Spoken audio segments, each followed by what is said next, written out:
ما به خدا جان از خدا جان زاره بکنیم، به خدا جان ناله میکنیم. خدا جان مهربان از این بلا، از این وبا مردم دنیا را آزاد کن.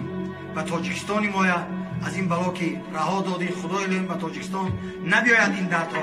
مردم ما در همه جای جهان صحت و سلامت باشند.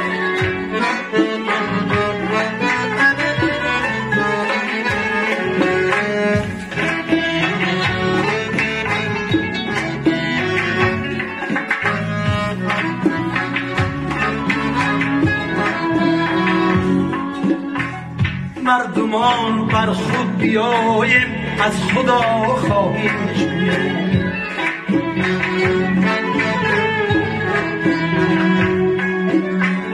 هم نوا نالان شویم و هم صدا خواهیش کنیم.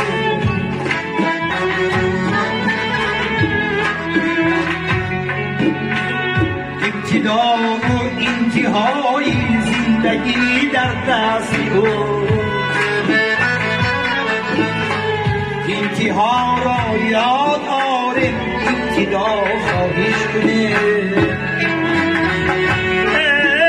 ای مردمان بر خود بیاییم، از خدا خواهیش کنیم.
گر بنی آدم شویم و جان فدا خواهیش کنیم.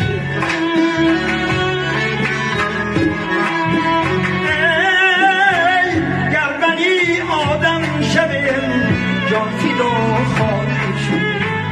مردمان بر خود بیاییم، از خدا خواهیش کنیم. مردمان بر خود بیاییم، از خدا خواهیش کنیم.